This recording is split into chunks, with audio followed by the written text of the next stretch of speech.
¿Cómo les va? Muy buenas tardes, estimados amigos que nos han seguido fielmente en estas conversaciones World Café Santander. Hoy día tenemos una conversación maravillosa con una persona extraordinaria que me encanta lo que hace, me encantan los libros que escribe. Tengo que decirles algo importante, eso sí, antes. Pueden volver a ver todas las conversaciones, todas las charlas que hemos tenido en World Café en wordcafé.cl. Ahí están todas alojadas, las pueden volver a revivir y gozar de esos contenidos maravillosos. Y recuerden que todos los martes a las 19 horas vamos a estar en esta misma onda aquí conversando con alguien interesante.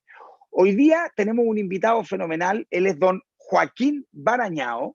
Lo presentamos como historiador freak, asumo, autor nada menos, entre otras cosas, de muchos libros y entre ellos Historias Freak de los Emprendedores de Chile y el Mundo.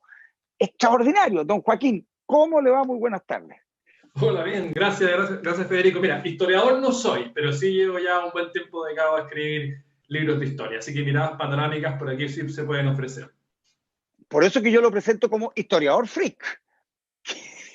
El gremio, uno nunca sabe el gremio cómo va a reaccionar ante esos títulos nobiliarios. A ver, Joaquín, pero hablando muy en serio, tu formación, ¿de dónde vienes? ¿En qué te formaste? Yo soy ingeniero civil y bueno, lo que pasa es que durante mucho tiempo estuve yo recopilando y sistematizando datos curiosos y hace 6 años que dije, bueno, transformemos esto en un libro y lo que pensé que iba a ser una experiencia única e indivisible termina siendo mi oficio durante los últimos años. Maravilloso. Ahora, y por lo tanto, en el fondo, tú desde siempre tenías una pasión por los datos freak, por las historias curiosas, y eso fue lo que terminaste orientando para llevar a cabo esta pasión, que es la escritura de historias freak. Eso es correcto. Yo desde que tengo uso de razón que he venido acumulando en la cabeza estas curiosidades y desde hace 17 años que las estoy acumulando no solo en la cabeza, sino que también en una página web. Y eso fue lo que dio origen al proyecto de los libros. ¿Y cuánto de esa formación como ingeniero te sirvió después para sistematizar el trabajo que estás haciendo en las historias freak? Mira, yo creo que la sistematización de información es algo que no es propio de una disciplina específica y ser ingeniero en particular yo no diría que genera una fortaleza, pero donde sí yo creo que se ha notado mi formación más científica es en el tono y en ciertos énfasis de los libros. Por ejemplo, Historia Universal Freak es un libro que normalmente los libros escritos por historiadores son muy políticos y este, además de contener una gran tajada de historia política, es además un libro acerca de historia de la ciencia y acerca de la historia del conocimiento. Yo siempre he dicho que yo creo que aún más importante, siendo muy importantes las decisiones políticas, aún más importantes son aquellas decisiones y avances tecnológicos. O sea, yo creo que, esta es una frase que yo repito harto, que las decisiones que se toman hoy día en Silicon Valley son aún más importantes que las decisiones que se toman en el Congreso de Valparaíso. Perfecto. Oye, y además, de alguna manera, tú también eres un emprendedor. Por lo tanto, este libro, estas historias freak de los emprendedores de Chile y el mundo, en rigor también es parte de una historia y una reflexión propia, digamos, porque tú como ingeniero has emprendido en el mundo editorial. Bueno, he emprendido en el mundo editorial y he emprendido también en el mundo del montañismo y el trekking, porque tengo una pequeña empresita ahí que es una enciclopedia de rutas de trekking, wikiexplora.com, que entonces eso también, ahí también me ha tocado lidiar con las latas de las facturas y con los proveedores y con ese mundo que todos los emprendedores conocen bien. Fenómeno. Ahora, entremos de lleno en este historia freak de los emprendedores de Chile y el mundo. Esto es básicamente una mirada respecto de las historias que surgen de estas aventuras de emprendimientos y reemprendimientos, que me gustó mucho, porque, porque de suyo el emprendedor tiene que estar dispuesto a insistir muchas veces, ¿no? Sí, bueno, esto es algo que he preparado especialmente para Santander y que es una selección de algunas grandes historias de emprendedores, algunas anécdotas increíbles. Y mira, yo creo que dado que te gusta esto de reemprender, quizás podríamos partir con la asombrosa y perseverante historia de Guillaume Le Gentil, que es un francés que dice, mira, 1751 era el tránsito de Venus. El tránsito de Venus, o de cualquier planeta, ¿cierto? Es cuando, bueno, el planeta pasa frente al Sol. Entonces uno puede verlo de otra manera distinta a cómo se ve durante el cielo nocturno. Entonces, el pobre Le Gentil tiene que viajar desde Francia hasta India, que es donde esto se iba a ver, y viaja entonces en barco, sale un año antes, y pese a toda la antelación, bueno, se van acumulando los retrasos uno tras otro, y finalmente, pese a un año de antelación, el tránsito lo pilla en el barco, y en el barco entonces es imposible mirar con precisión, porque todo esto se bambolea, ¿cierto? Y no hay manera, entonces, bueno, pero tenía la suerte de que el siguiente tránsito era en tan solo 8 años más. Entonces dice, ya, ahora voy a llegar preparado. Entonces tuvo 8 años para pulir cada uno de sus instrumentos, todo tenía perfecto, y llega el día del tránsito, y viene, y una nube se pone frente al sol. La nube duró casi exactamente lo que duró el tránsito, así fue una mala suerte increíble. Y después termina entonces, no pudo medir nada, viene la peregrinación de vuelta a Francia, y cuando llega allá lo habían dado por muerto, habían repartido sus bienes y su señora se había casado con otro tipo. Así que, así con el reemprendimiento, que no siempre termina bien. Es que se pasó. Eso sí que, o sea, el Teniente Bello sería una especie ¿ah? No, Una materia. no, un amateur al lado. Ahora, y también asumo que tú manejas historias de gente que ha terminado por generar niveles de influencia que incluso supera a algunos países, ¿cierto? Emprendedores que terminan por acumular una cantidad de poder que terminan transformándose en una suerte de polo magnético de poder, ¿no?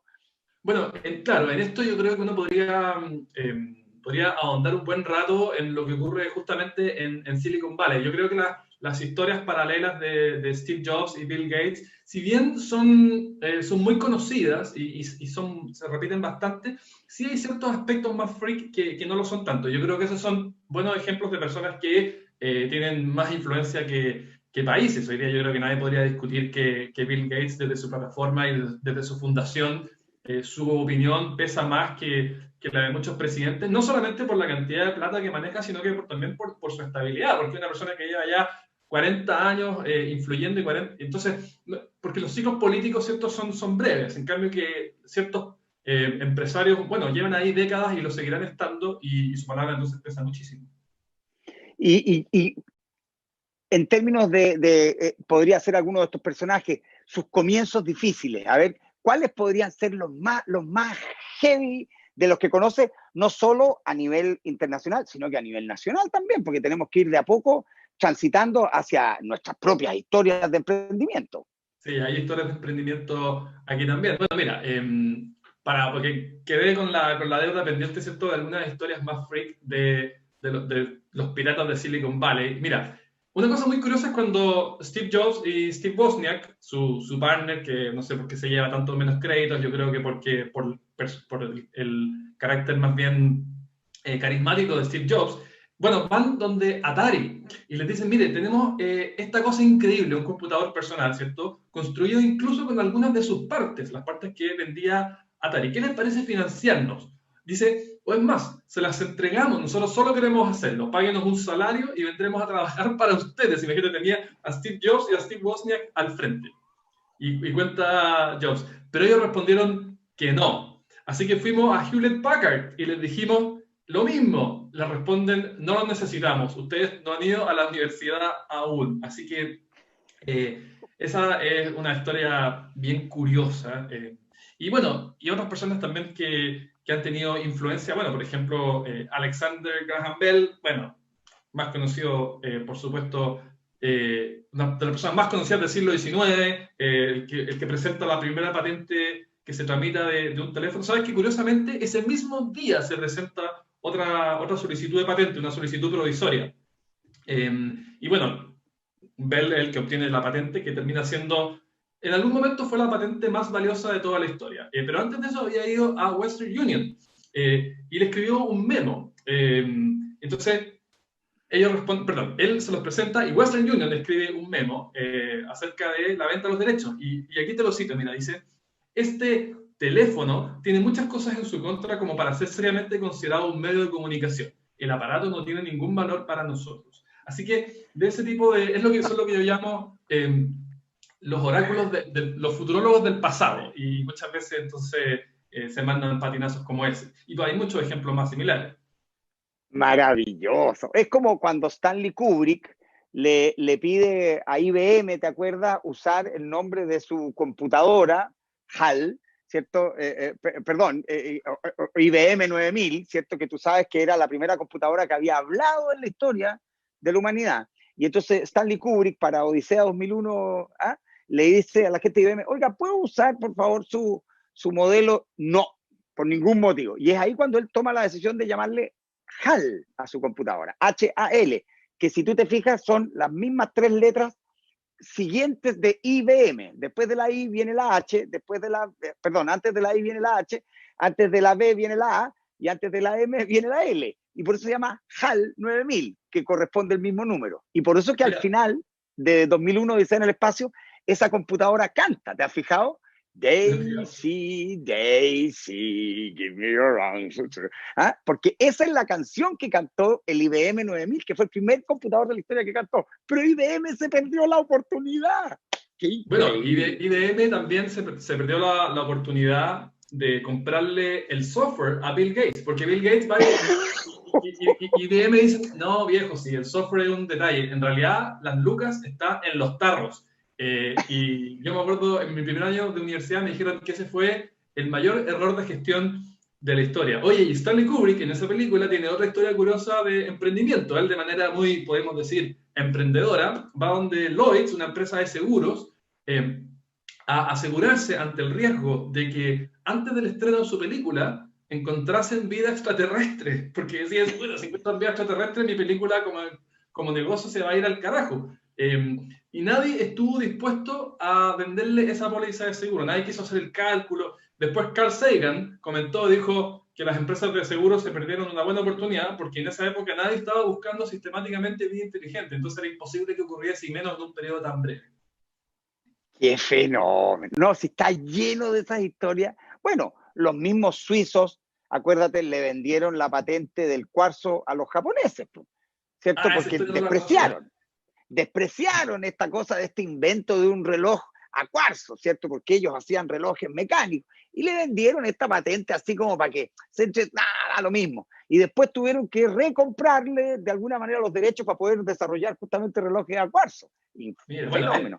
Similar a la historia de, bueno, los hermanos Lumière hacen la famosa presentación en el Salón Indian de 1895, que no es realmente la invención del cine, pero sí es el momento en que esta cosa ya adquiere cierto volumen ante el público, cuando ya se hace conocido. Y entonces va un famoso mago de la época, que se llama Georges Méliès, y les quiere comprar entonces esta tecnología y habla con el papá de los hermanos Lumière. Y él le dice algo así como, viejo, o sea, primero le ofrece plata, después como se lo rechazan, dobla la oferta, al final el papá le dice, viejo, deje de perder el tiempo, si esta invención de mis hijos es un divertimento, pero no tiene ningún futuro comercial.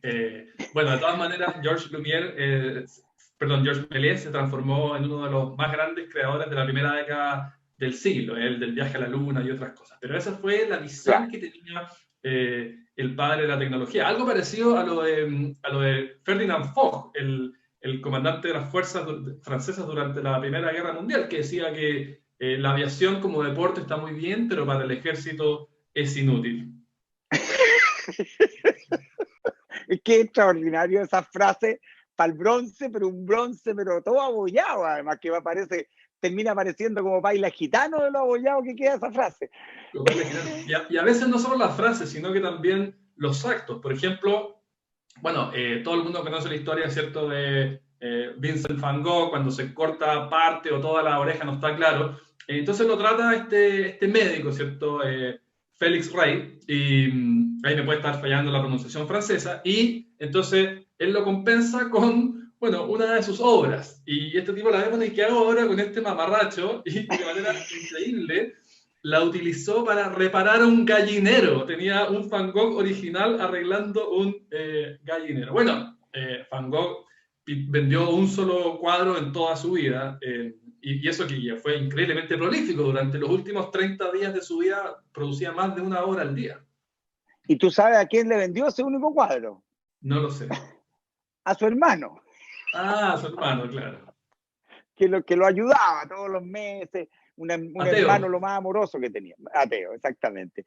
Oye, a ver, y si es que estas historias freak de emprendedores del mundo, las bajamos ahora a nuestra realidad nacional. ¿Hay tantas historias en Chile como hemos ido viendo por aquí en la historia o no? Bueno, hay algunas. Yo creo que un ejemplo temprano y macabro, pero que hay alguna suerte de historia de emprendimiento es, bueno, la vajilla mapuche. Parte de la vajilla mapuche fue hecha primero con el cráneo de Pedro de Valdivia, lo usaban para tomar chicha, y después con el cráneo de Oñez de Loyola. Y además hacían instrumentos musicales hacían flautas con las tibias de los españoles capturados en batalla. Ese es un ejemplo propio del siglo XVI, pero ahí lo tenemos. Ahora, Hay otros ejemplos, por supuesto, ese más sería felices. un emprendimiento muy primigenio, digamos. Un emprendimiento muy Espantoso. primigenio. Mira, otro brutal también, pero que era propio del siglo XIX, es que viene la Guerra del Pacífico, ¿cierto? Y bueno, inicialmente la Guerra del Pacífico era vista con mucha distancia por la gente de Santiago, porque la entendían como disquisiciones entre accionistas de esta empresa del norte, Ferrocarriles y Salitre. No le tocaba mucho la fibra al principio. ¿Y era contra quién? Bueno, contra los bolivianos. En esa época los bolivianos los llamaban los cuicos.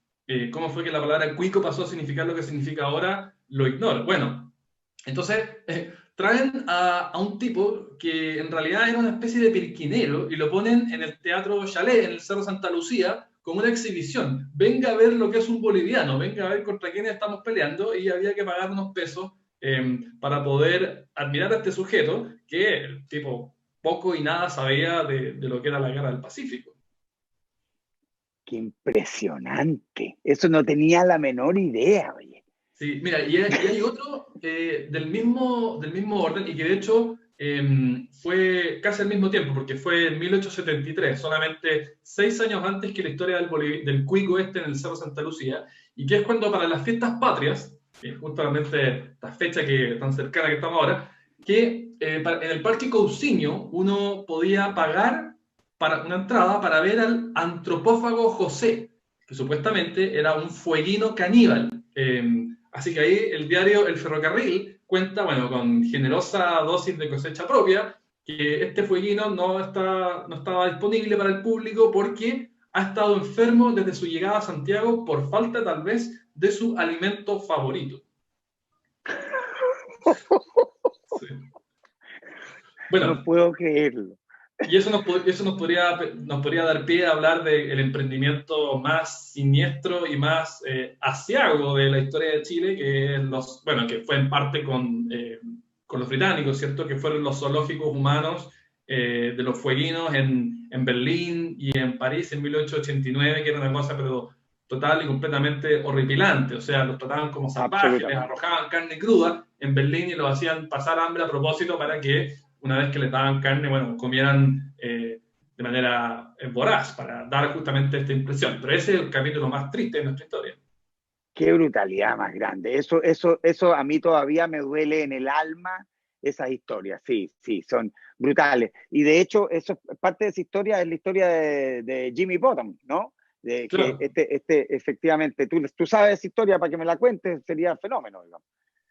Mira, no la conozco con tanto detalle, pero son estos misioneros anglicanos, ¿cierto? Que intentan convertir a Jimmy Button y bueno, entonces se lo llevan al Reino Unido, intentan, bueno, a ojos suyos civilizarlo, ¿cierto? Y Claro. la verdad es que no les resulta del todo y termina volviendo Jimmy Button No estoy seguro, me parece que fue la primera expedición del Beagle, el barco donde después vino Charles Darwin, aunque no estoy seguro. Bueno, ahí justamente Darwin es otro ejemplo interesante de estos, cómo se equivocan los futurólogos del pasado, porque él escribe que su propio padre dice no te importa nada más que disparar los perros y cazar ratas, y serás una desgracia para ti mismo y para toda tu familia. Imagínate lo que dicen de uno de los científicos más importantes de la historia, y que fue en cierto sentido un emprendedor, porque, o en muchos sentidos, porque, bueno, aborda este viaje, es cierto que supuestamente iba a durar 2 años, bueno, al final dura casi 5, y eso antes de encerrarse, ¿cierto?, para abordar la pega que él tenía proyectado para su vida, que era ser un clérigo anglicano. Eso es lo que él iba a hacer, pero termina entonces reescribiendo la historia de la vida. ¡Wow! Se pasó. Y ahora, Joaquín, estamos conversando con Joaquín Barañao de estas historias freak de los emprendedores de Chile y el mundo. Y justamente hay casos así como Steve Jobs, chilenos, o no sé, te fijas, de grandes compañías y grandes y personajes que fundan grandes empresas en Chile que hayan tenido comienzos difíciles también. Bueno, hay una historia bien notable, quizás tú la conoces porque no es tan oculta, que es el gran salto a la riqueza de Andrónico Luksic Avaroa. Es fenomenal, esa historia es Esa fenomenal. historia, ¿cierto? Que es Es cuando, fenomenal. bueno, él tenía la mina Portezuelo, él era digamos, un empresario minero emergente, pero en ningún caso un gran empresario. Y entonces aparecen estos japoneses de una empresa llamada Nippon Mines, interesados en adquirir este yacimiento cuprífero en Chile. Entonces comienza la negociación y todo, y al final don Andrónico dice, ya, pero 500.000 les dice. Y los japoneses dicen, bueno, danos un tiempo para pensarlo, qué sé yo, y al final, ya, aceptan. Ok, 500.000.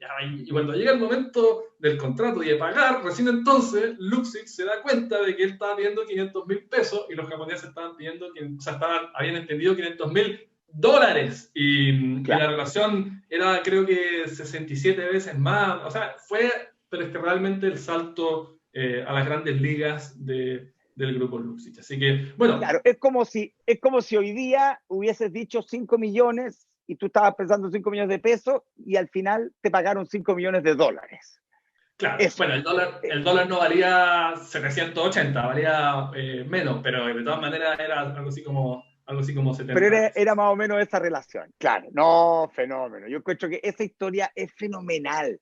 Ahora, y está lleno de casos de grandes empresarios que Mira, llegaron aquí a me dice, Valparaíso. A Federico, ver, aquí me dice, el dólar valía 140, así que ganó 140 veces más de lo que esperaba.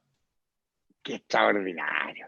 Y lo que te contaba yo, que efectivamente hay, en Chile hay muchos casos de grandes empresarios que llegaron a Valparaíso virtualmente solitos, con un rollo de tela bajo el brazo, y eso era todo lo que tenían, y de ahí para adelante empezaron y se transformaron en grandísimos empresarios de hoy en día, ¿no? Bueno, claro, algunos de esos, por ejemplo, los que venían en el Winnipeg, eh, ahí, bueno, no es realmente un emprendedor, pero está, por ejemplo, Leopoldo Castedo, ¿cierto? El hombre que Claro. hace la versión resumida, no tan resumida, de la historia de Chile de Francisco Encina, quien había vivido historias increíbles en la Guerra Civil Española. Se había terminado se había terminado casando de una manera inesperada porque pensaba que se iba a morir y de repente se da cuenta que estaba casado. Bueno, y bueno, muchas personas que después, claro, aquí un trabajo duro, emprendieron y les fue muy bien. Artistas también, así que, claro, y eso, todas Exactamente. esas personas venían, o sea, mira, era un barco, venían en la bodega, no estaba adaptado para pasajeros, estaban todos ahí medios apretados. Cuando pasan el canal de Panamá, no, dicen, bueno, ¿y quiénes son estos apestosos, digamos, que vienen de España? No, sí, venían, como dices tú, pero una mano por delante y una mano por detrás.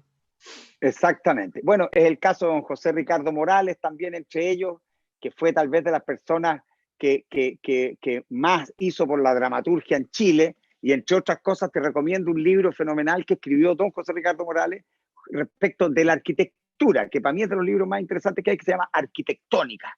Realmente extraordinario el libro, don José Ricardo Morales, que venía en el Winnipeg también. Qué ¿Sabes quién, extraordinario. quién lo recibe en Valparaíso? ¿Quién? El ministro de Salubridad del gran Pedro Aguirre Cerda, que era Salvador Allende. Ah, no te puedo creer. Sí. Eso no lo sabía. Qué buena. Qué buena. Ahora, y justamente, oye, a ver, por ejemplo, ¿conoces alguna historia entretenida de las cosas típicas que nosotros funcionamos? Yo la otra vez supe, por ejemplo, y no sé, te lo pregunto si sabes algo, que los donuts, por ejemplo, eran fruto de un error de una señora que hacía estos berlines y tenía un hijo que era medio curado, parece, y el hijo un día llegó enfiestado y ya dejaba todos los berlines listos para meternos al horno al otro día en la mañana, y el hijo curado llega enfiestado y por joder le pone el dedo a todos los berlines y le hace un hoyito al medio, a todos.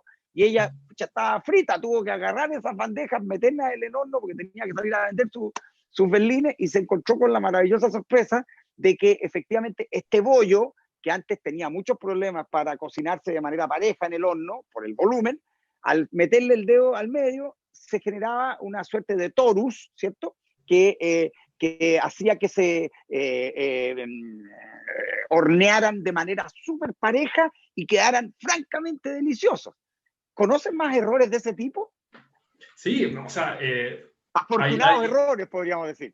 No, hay muchas, mira, de hecho, en la página web hay toda una etiqueta que se llama inventos de origen freak y que muchas veces son por errores. Bueno, por ejemplo, la historia de Condorito, del origen, no es exactamente un error, pero sí es una especie de venganza. Porque lo que ocurre es que durante la Segunda Guerra Mundial, bueno, hacia el final ya Sudamérica completo termina alineándose con los aliados, pero inicialmente no estaba muy claro y había muchas simpatías hacia Alemania y en general hacia el eje. Entonces Estados Unidos, preocupado por esta situación, una de sus medidas fue la diplomacia Disney. Le pide a Walt Disney que oficie de una suerte de embajador de buena voluntad y vienen a Sudamérica y filman un par de películas. Y una de ellas es Saludos amigos, y ese era el título en castellano, o sea, en Estados Unidos se presentaba con ese mismo título en castellano, y entonces hay personajes de distintos países asociados.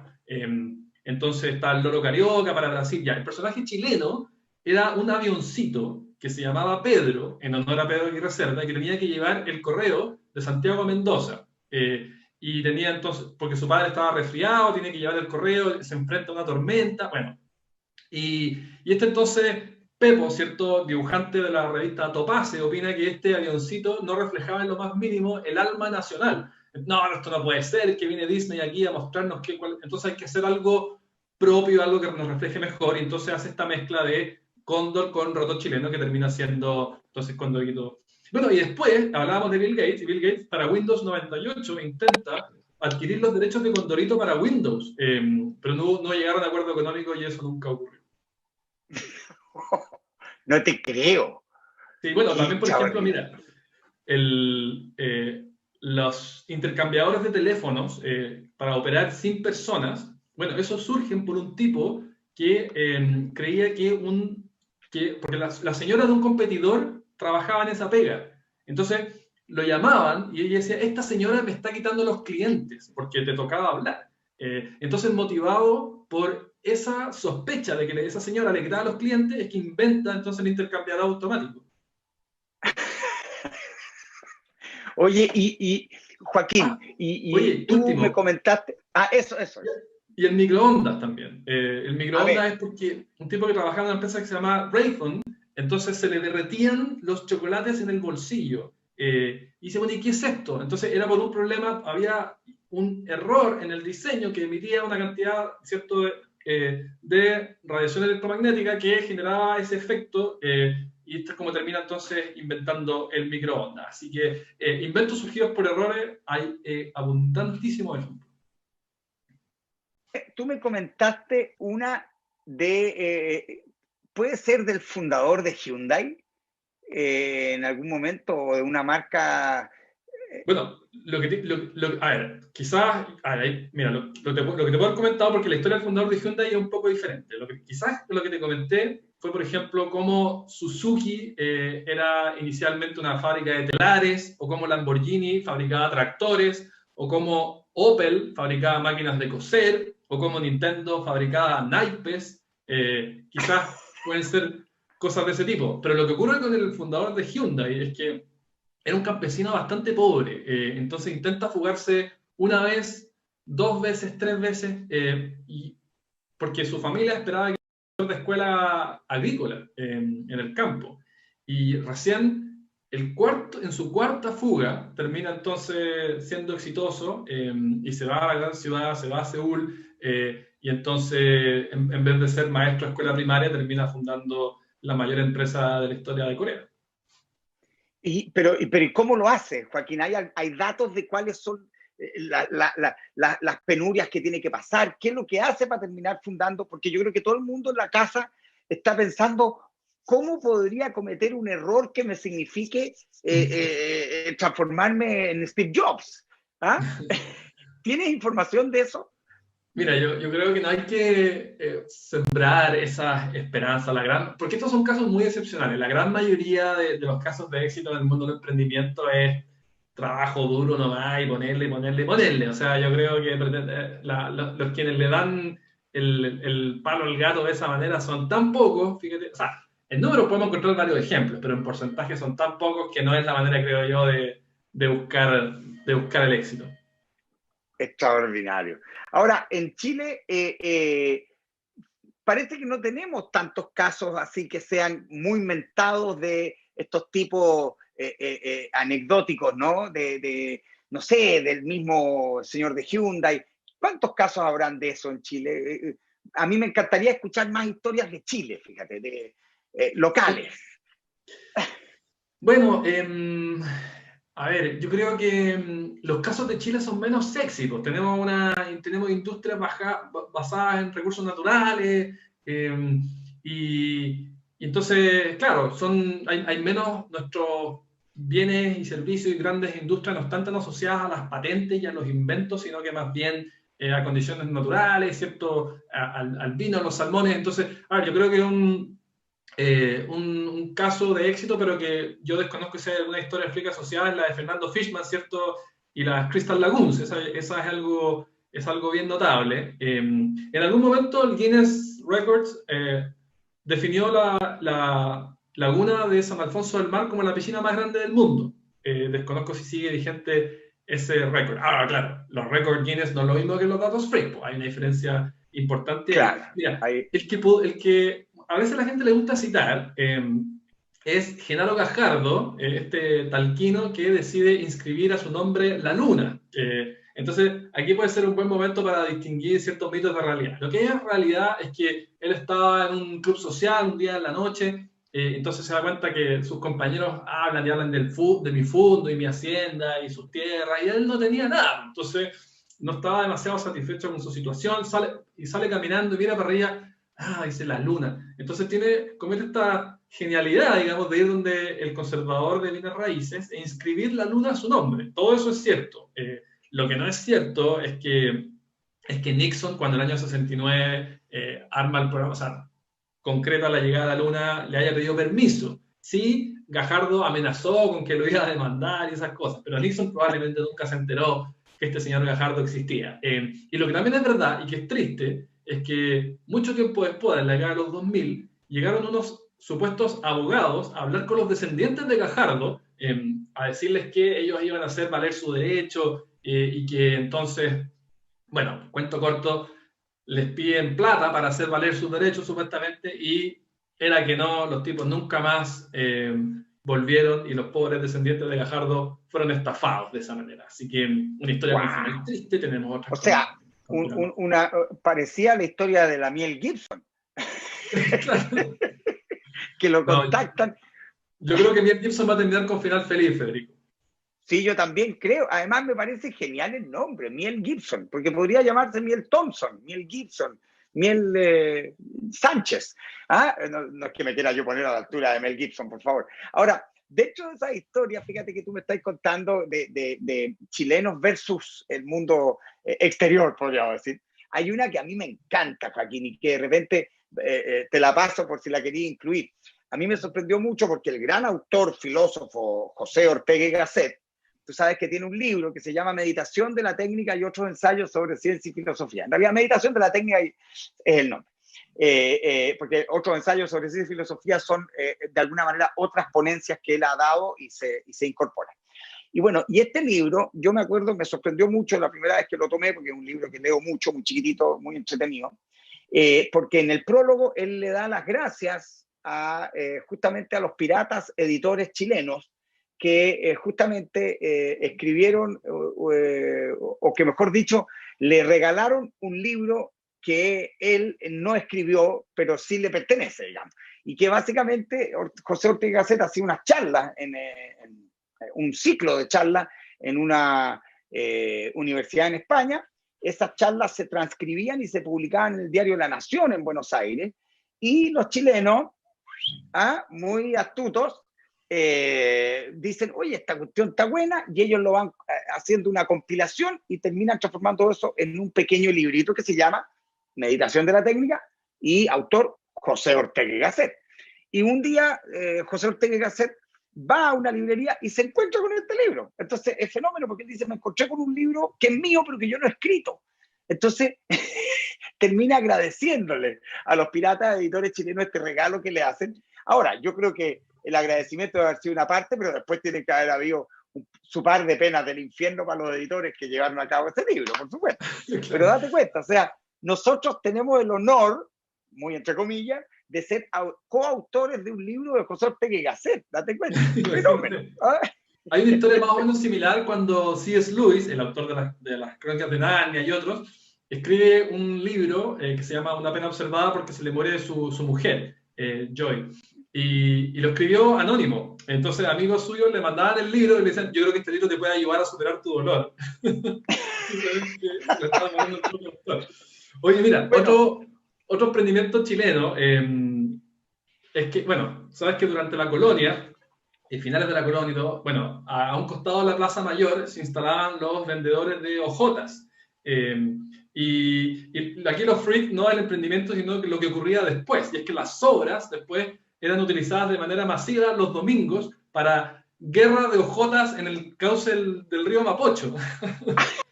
Sí. Bueno, además hacían guerras de piedrazos que describe José Sapiola. Esto ya no está relacionado con los fabricantes de hojotas. Y dice, jamás faltaban guerreros de uno y otro lado del río, entre chimberos y santiaguinos. Los días festivos esto no podía faltar. Y gran parte de la población del sur del río, por afición o necesidad, acudía a esas batallas de lanzamientos de piedras. ¡Wow! Oye, Joaquín, ¿y por qué no me cuentas algunas historias, por ejemplo, de alguno de tus otros libros de historias freak, por ejemplo, del mundo del deporte, que también hay muchísimas? Yo me acuerdo de haber hablado contigo en algún minuto y los encontraba fenomenal. O cualquiera de los libros que tú has escrito de historias freak, que tú me contaras alguna de esas para deleitarnos nomás, que lo encuentro fenomenal. Bueno, mira, ya que hablando para seguir en tema de emprendimiento, está la historia de Steven Sasson, que trabajaba en Kodak. Bueno, Kodak, estamos hablando de los años 70, era el que, o sea, casi monopolio de fabricación de películas fotográficas, o sea, tanto que hablábamos de el momento Kodak. Y entonces él, de manera independiente, era muy joven, tenía 24 años, y de a poco trabaja hasta inventar la cámara de fotos digital. Y entonces aquí está la cita de Sasson, que dice, mira, cuando se lo presenta a sus superiores, estaban convencidos de que uno nunca querría ver sus fotos en una televisión. El revelado había estado con nosotros por más de 100 años. Nadie se quejaba de los revelados y eran muy baratos. Así que descartaron el tema, lo patentaron, pero no lo desarrollaron porque decían, nos va a caer con el negocio y qué sé yo. Y bueno, década de los 2000 y esta empresa se viene al piso y termina incluso declarando la bancarrota. Así que una cosa increíble de un emprendimiento que fue aplastado por sus propios superiores. Fenómeno. Oye, ya, y como te decía, alguna historia del deporte, como para que pongamos así algunas otras áreas. No sé, sí, de alguno de tus libros, si son fenómenos. Estoy pensando en la intersección deporte y emprendimiento, porque si es solamente por deporte podríamos estar todo el día hablando, por ejemplo, elígete algunas que a ti te gusten mucho de tus distintos libros de historias freak. Eso, si quieres. Y con eso, si quieres, vamos haciendo un panorama general para que la gente pueda conocer tus libros y poder ir en busca de ellos. Digamos. Mira, ya te voy a contar una de un deporte, pero que es un deporte / juego tablero, igual es considerado deporte, que es el Go, este juego oriental.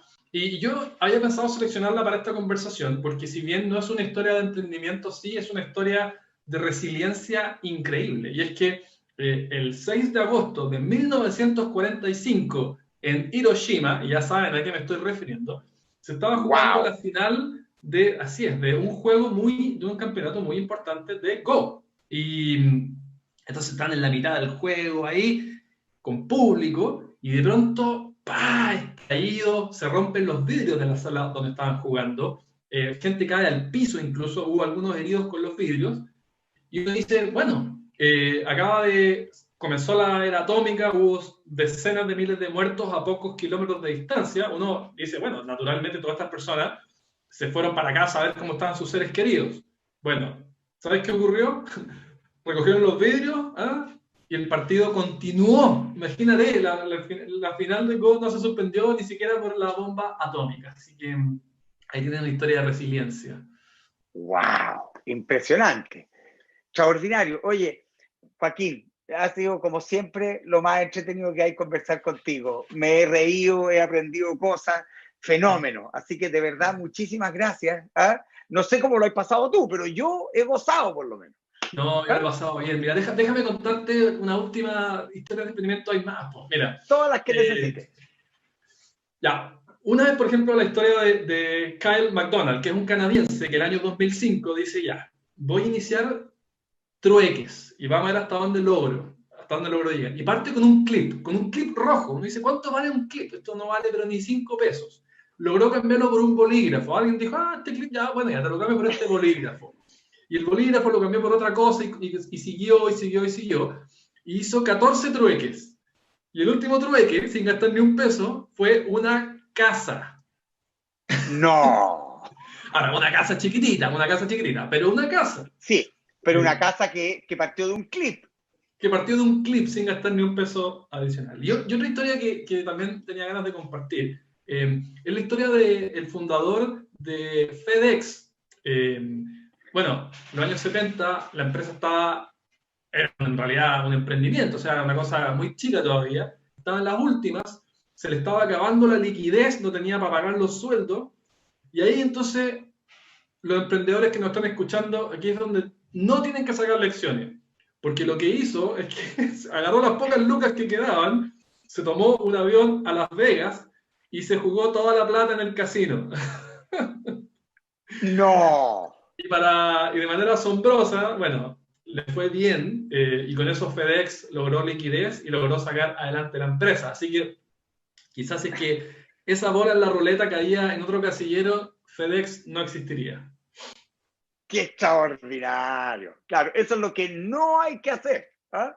No hay que Eso entregar tu destino a la ruleta, digamos. es lo que no hay que hacer. Extraordinario. Fenómeno. Bueno, insisto, muchísimas gracias, Joaquín. Lo he pasado excelente. No sé cuántos son tus libros, historia. Repasémoslo rápidamente. Historia, dime tú, ¿cuáles son los libros, Ya, mira, los títulos? son Historia Universal Freak, Historia Freak de la música, Historia Freak del fútbol, Historia Freak del cine, Historia Freak de Chile, y hay también un libro acerca del estallido social, que se llama ¿Qué nos pasó Chile? Que la idea es presentar información para no sucumbir en el océano de fake news. Oye, y espérate, ese último libro ya está editado y publicado? Sí, está publicado, está a la venta, así que la cosa funciona. Está en La papel y gente puede, digital también. eso te iba a preguntar, ¿y dónde la gente los puede encontrar? Los libros en papel están disponibles en librerías, así que ahí pueden encontrarlos y están también a la venta o sea, en las plataformas digitales. Y en el caso de ¿Qué nos pasó Chile?, que es un libro con ¿Ya? espíritu de divulgación y que además todas las ganancias se van a iniciativas para trabajar por la paz social, está gratis digital también, lo pueden descargar gratuitamente. Fenómeno, extraordinario. Muchísimas gracias, don Joaquín Barañao. Le agradecemos a todos los que nos acompañaron en esta conversación. Les dejo el dato de que pueden revisar todas las conversaciones que hemos tenido en este Web Café en el sitio webcafé.cl. Ahí están todas las conversaciones, se pueden volver a deleitarse con cada una de ellas. Y nada, estar atento porque todos los martes a las 19 horas vamos a estar aquí con una conversación entretenida. World Café, Santander. Muchísimas gracias al Santander, muchísimas gracias a don Joaquín Barañá. No, gracias a ti, encantado. Nos vemos, chao. Abrazo.